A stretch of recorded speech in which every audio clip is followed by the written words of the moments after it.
যেই সমস্ত পুরুষেরা তার স্ত্রীকে, তার বোনকে, তার মেয়েকে মহিলা পুরুষদের সামনে বেপরদায় চলাফেরা করার জন্য দেয়, তার ইমোশনে লাগে না, তার দিলের মধ্যে আঘাত লাগে না, ওই পুরুষদেরকেই বলা হয়েছে আদ-দায়ুস।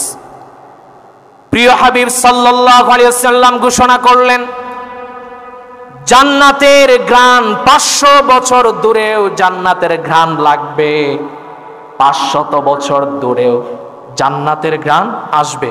আপনি 500 বছর দূরে থাকলেও, অর্থাৎ 500 বছরের রাস্তা দূরে থাকলেও জান্নাতের ঘ্রাণ পাওয়া যাবে। বলেন সুবহানাল্লাহ। তাহলে 500 বছর রাস্তা কি এখান থেকে ওই আমেরিকা হবে?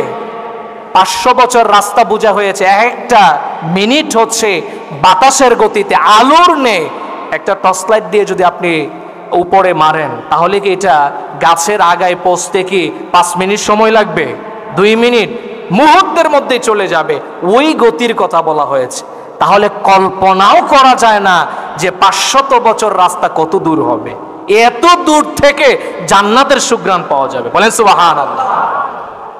এখানে নবীজি বললেন, যারা বেপরদা নারী, যারা পুরুষের সামনে নিজেকে উপস্থাপন করে বেড়ায়, শরিয়া মানবে না, পর্দা মানবে না, আর যারা দায়ুস পুরুষ আছে, দায়ুস নারী আছে, তারা জান্নাতের সুঘ্রাণও পাবে না। নাউজুবিল্লাহ। তাহলে 500 বছর রাস্তা দূরে যদি আপনি জান্নাতের ঘ্রাণ পান, তাহলে কত বছর দূরে আপনার থাকতে হবে যদি ঘ্রাণ না পাওয়া যায়? এটা আপনার কল্পনা করলেই বোঝা যায়। এই জন্য প্রিয় ভাইয়ের, আজকে সমাজে যেই সমস্ত পোশাক এসেছে, দেখেন অনেকেই পর্দা করে, বুরকা পরে, কিন্তু বুরকাগুলো হচ্ছে স্টাইলিশ। কথা বলেন ঠিক কিনা? এমন বুরকা পরিধান করছে, সে যখন রাস্তায় চলাফেরা করে তার শরীরের অঙ্গ প্রত্যঙ্গ অবকাঠামোগুলো বোঝা যায়। কথা বলেন ঠিক কিনা? আপনাকে এমন বুরকা পরিধান করতে হবে, আপনার মাথা থেকে পা পর্যন্ত কোনো অঙ্গ প্রত্যঙ্গ পুরুষ দেখে বুঝতে পারবে না। এটা হচ্ছে পর্দা।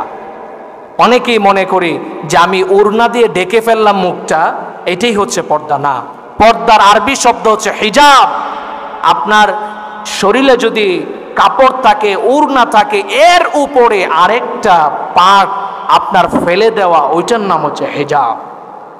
এই জন্য আমার প্রিয় মা বোনেরা, এমন পর্দার জন্য আমাদের বুরকা তৈরি করতে হবে, বানাতে হবে, যেই বুরকা পরিধান করলে সমাজের কোনো মানুষ আপনাকে চিনতে পারবে না এবং আপনার অবকাঠামোগুলো তারা দেখতে পারবে। আমি এক কথা একদিন